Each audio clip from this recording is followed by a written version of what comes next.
example, Prophet spoke about Surah Yasin, and he said, "It is my wish that Surah Yasin be in the heart of every single one of my followers of the Ummah." So generally, in a day, a person should not be void of reading 5 surahs after each of the 5 salahs. Surah Yasin after Salat al-Fajr, Surah Dukhan after Salat al-Dhuhr, Surah al-Waqiyah after Salat al-Maghrib, Surah Alif Lam Mim Sajda after Maghrib, and after Isha, Surah al-Mulk. Some would change that around and they did Surah Waqiyah after Maghrib, and they did Surah Alif Lam Mim Sajda and Surah al-Mulk after Isha. And it doesn't matter, a person can bring forward and maybe delay according to their schedule. And some pious would even read Surah Yasin every morning and every evening. So they read Surah Yasin after Fajr and they read Surah Yasin in the evening as well. And all these ahadith are to encourage us to have this relationship with the Qur'an on a daily basis, morning and evening. Al-Qasim bin Abdul Rahman said, "I said to a certain devotee, there is no one here with whom we may establish friendly relations." Having heard this, the devotee extended his hand to the Mus'haf and putting it on his chest said, "With this, you should establish friendly relations." All people that we know in all relationships that we have with people, we will find sooner or later that those relationships either fade when we travel or if we're not in their company. And the company that we do keep, all the relationships that we have with people is based on maslahah. Based on maslahah meaning there is some sort of ulterior motive. The people that we interact with in our businesses, our purpose of interaction with them is generally because of a common goal, working for the same company. If it was not for working in that same company, we would never be in touch with these people. And with family, obviously, we have no choice, so your family is your family. But generally, relationships that are built on the Qur'an, these are the relationships that last forever. The practice in some of the Arab lands is they would have a hizb of Qur'an, which is done morning and evening. Hizb meaning they would sit in circles of 7 or 10 or however much or little every day before Fajr and between Maghrib and Isha, and they would recite the Qur'an. And the Sunnah of the Sahaba in reciting the Qur'an was that they would recite and they would listen. So they sat in a circle of 7, and each one will recite one page. If they are Hufaz, they recite from memory. If they are not Hufaz, they will hold the Mus'haf. One recites one page or one maqra, and the rest listen to. And then the next one is one page, and they'll continue like this, reading an entire juz. And in some places, they would read a khatam in a week. So they would read 2 1/4 juz in the morning before Fajr and 2 1/4 juz in the evening between Maghrib and Isha. And then on a Thursday morning, they would gather together for a khatam. And the masajid need to come alive with the remembrance of Allah subhanahu wa ta'ala, besides just the salah. فِي بُيُوتٍ أَذِنَ اللَّهَ أَن تُرْفَعَ وَيُذْكَرَ فِيهَا اسْمُهُ. Allah subhanahu wa ta'ala says the masajid are places that He has given permission for them to be raised up and for His remembrance to take place. Some of the masajid complain to Allah subhanahu wa ta'ala that people don't do anything in them besides the 5 times salah. There has to be dhikr that takes place in the salah, and there has to be recitation of the Qur'an that takes place, a khatam of the Qur'an that takes place. There's a story of a jama'ah that went out to a certain locality, but when they went to the masjid, they found the masjid was completely empty. And when they asked the people, they said this masjid has jinn, or it's got some like ghosts or something of the sort. So the jama'ah said, "No, we'll go." And so when they slept in that evening, after midnight, they started hearing the groans of a person. And it was very scary, so some of them ran out. One of them was a pious individual, and he addressed them. He says, "Who are you?" And generally when people are interacting with jinn, they would speak to them to see what they want or what their problem is. And the sound says, "I am the masjid." And he complained to this person and said, "These people, they only come and they read the 5 times salah and they go away. There's no dhikr taking place, there is no recitation of Qur'an, there is no lessons of learning people, teaching people the Sharia." The masajid ought to be the centers in which lessons take place. People are taught the Sharia, people are taught the Qur'an, the meanings of the Qur'an. Lessons in life should revolve around the masajid. Dhikr, recitation of Qur'an, and the teaching of the deen. Ali bin Abi Talib anhu said, "There are 3 things which increase memory and remove phlegm. They are cleaning the teeth with a toothstick, fasting, and recitation of the Qur'an." If a person wants to increase their memory, they should recite the Qur'an and memorize the Qur'an. And our deen is based on barakah. Many times we do things, we think we know, but the Sharia tells us otherwise. When we give our money, does our money increase or decrease? Logically, when you give money away for the sake of Allah, is it increasing? But what does Allah tell us? It is increasing. So it goes against what you might think. If you want barakah in your time, recite the Quran, and you will get more barakah in your time. Many of the pious would say that when I felt that I had no time to do things, I would pick up the Mus'haf and read. If you have an hour and you think you can do 1 hour's worth of work without reading the Quran, see how much you can do in that hour. And see if you have an hour and you say, okay, you know what, 15 minutes of this hour I'll read the Quran, and with the 45 minutes I have left, I'll do the work that I thought I would have done in 1 hour, and then see the barakah you'll be able to have in your time. And so one must realize that when we are interacting with Allah subhanahu wa ta'ala, when we are interacting with the Quran, Allah then takes care of your needs. Some of the pious would say that they reached, and this is not through what they call karamat, or the ability to do, like they say, lots of things in a small space of time. And this happened for many of the awliya. Some of the awliya would be given karamat, and this is in books documented. Between Maghrib and Isha, they'll be able to read 1,000 Surah Yasin, for example. This is what's called Tayyil Waqt. Allah subhanahu wa ta'ala gives them the ability to do so much that the space of time is actually increased for them. But there's a barakah that comes just with consistency. And if you sit and you read, for example, one juz every day between Maghrib and Isha, the first day you might be able to read one. But after time, you'll be able to read that one in less time. And you'll be able to then read two. And as time goes, you'll be able to increase. If you want barakah in your time, and you make this intention that I will read the Quran with the intention that Allah puts barakah in my time, Allah then takes care of all your needs. If you come to Allah, then Allah will take care of everything else. However, we live our lives thinking that I need to do my things first, then I'll come to Allah. I need to finish my work, then I'll go read Salah. I need to do my job or whatever responsibilities I have, and then I'll come to the Quran. Come to the Quran first, come to Allah subhanahu wa ta'ala first, and Allah, who is the controller of time, will give you the barakah in the time and allow you to do all that you need to do within that time. Next chapter starts the reproach of the Quran recitation by unmindful people, meaning people that recite the Quran, but they might not even be acting according to it. Anas ibn Malik said, it often happens that a man recites the Quran and the Quran curses him. That's also when he says Anas ibn Malik, this is the hadith of the Prophet. A person can recite the Quran and the Quran can curse this person. Why? Is the Quran enjoins this person to be dutiful to his parents, but he is undutiful to his parents. And so he goes back to reciting the Quran, and the Quran metaphorically can be addressing him. You are reciting me, and I am commanding you to be dutiful to your parents, and you're not doing that. And likewise, all the other commandments of the Quran.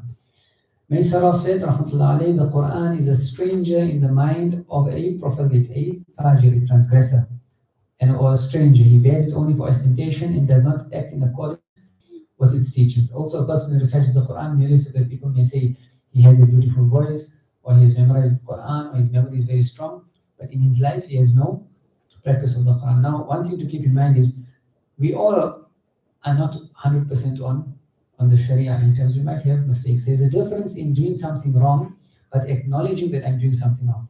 And there's this intention that inshallah I have a willingness to change, or I acknowledge my weakness and I acknowledge my laziness or my disobedience, and this person is reciting the Quran. This is one story. The people who are cursed is a person who has absolutely no concern.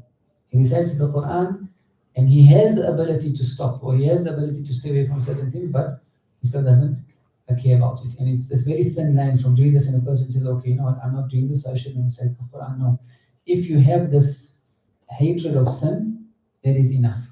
If a person is doing anything wrong in their life, and many times when we ask the mashayikh, or the mashayikh will be asked about certain diseases of the heart, or this happens to me, and this happens to me in salah, or this happens to me. They said, dislike the sin first. If you find yourself disliking it, it means, inshallah, there's still hope for you. But if you find yourself not being concerned that, okay, you know what, I have this bad quality, then that's a problem.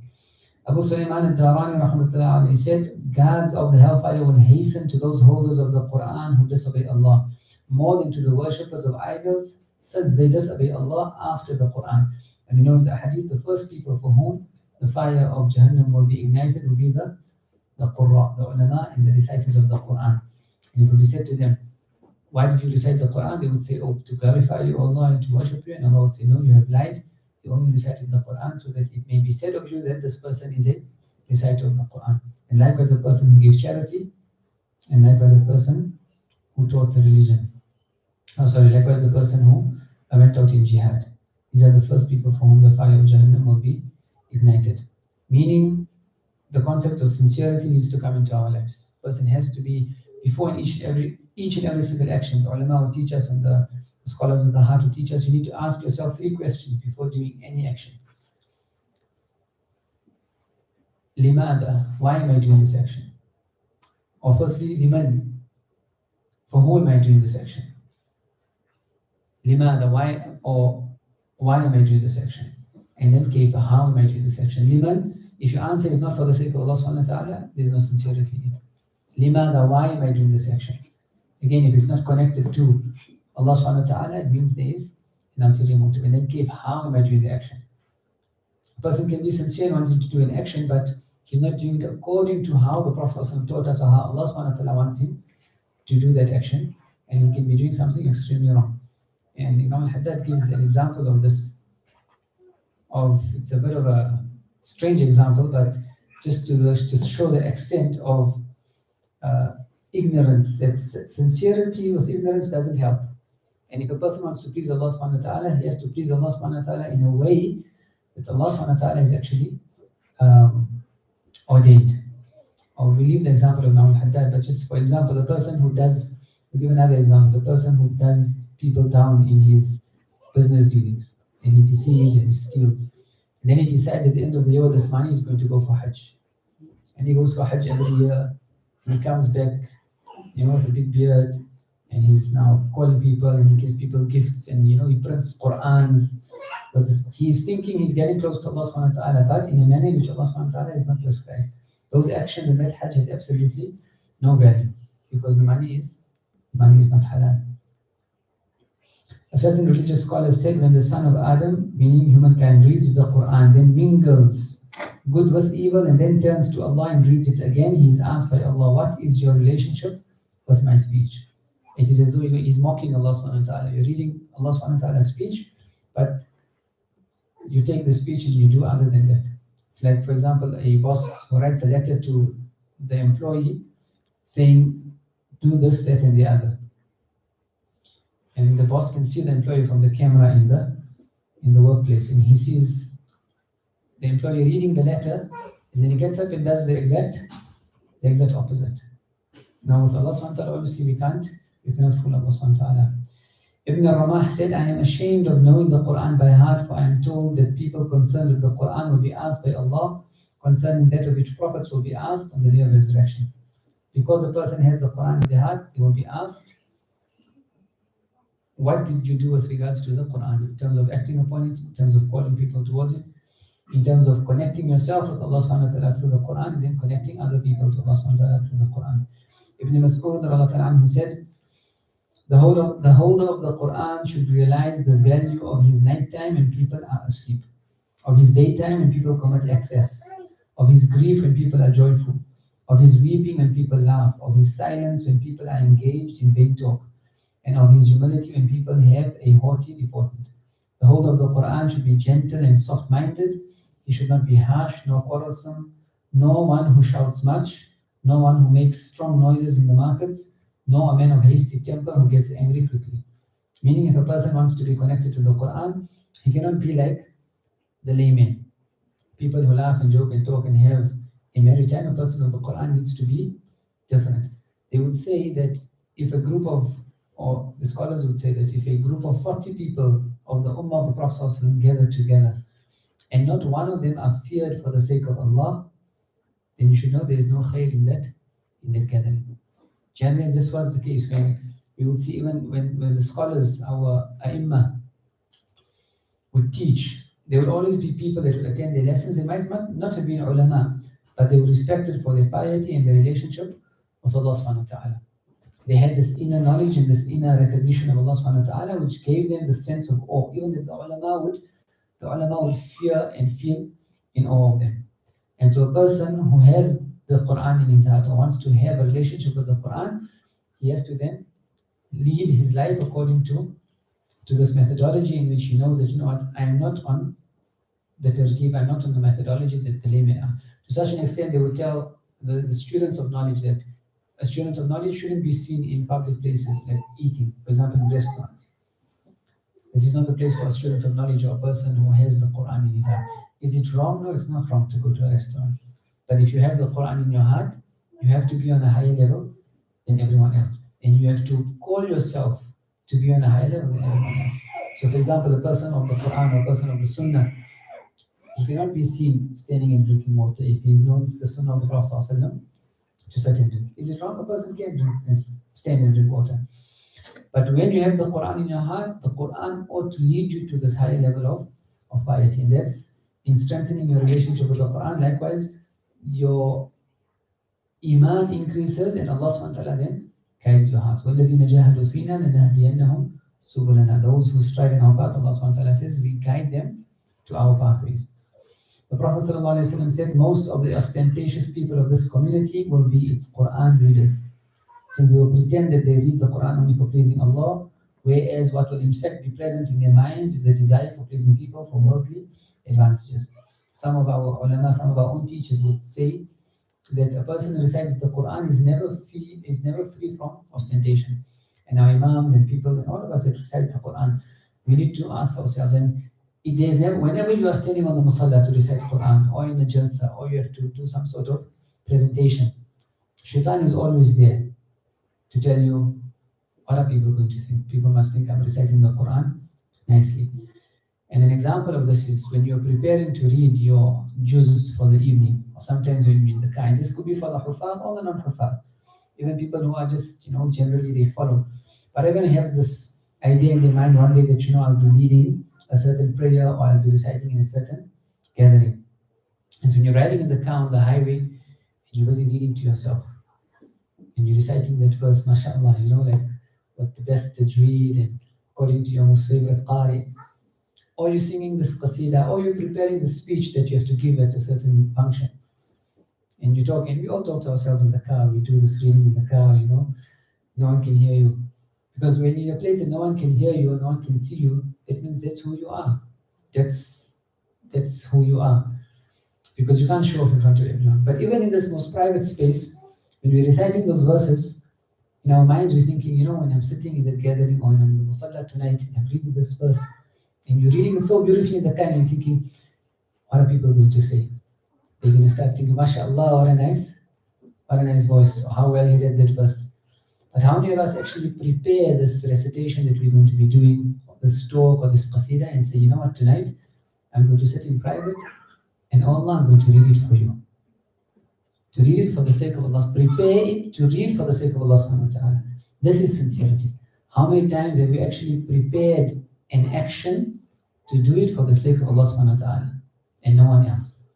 And this will show us what our scholars of the heart tell us, that if we have to search our actions, we will find that our entire lives that we are living from morning to evening is done with this concept of noticing people. They would say the Arabic term is mulahadat al-ghayr, being wary of people. What are people going to think? What is someone going to think? And this could even go to with our family and our children. When you're residing in your room, my parents might think, oh, mashallah, what a nice, obedient child I am. My wife might be thinking, oh, my husband's got a nice voice. My children might be thinking, mashallah, my father. This also all hints our sincerity. Therefore, they would say, if you want to really know the meaning of sincerity, you have to do your ibadah in a place where no one can see you and no one can hear you. And also in that place, you have to be wary of doing it in that place with the concept that, people are going to know when I come out. Imam Ghazali would say, when a person is reading salah in the masjid, well, first of all, he wasn't reading salah at all in the masjid, and someone was misguided. Suddenly he gets guidance and he starts coming to the masjid. He starts noticing, hey, this guy's not in the masjid, I'm better than him. This guy must be off the path, He was off the path as well, but when he comes to the masjid, he starts thinking, he's better than someone else.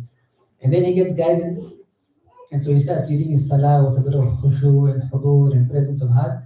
But he starts thinking, people are going to think, that I'm a pious guy, I'm the last one to leave the masjid.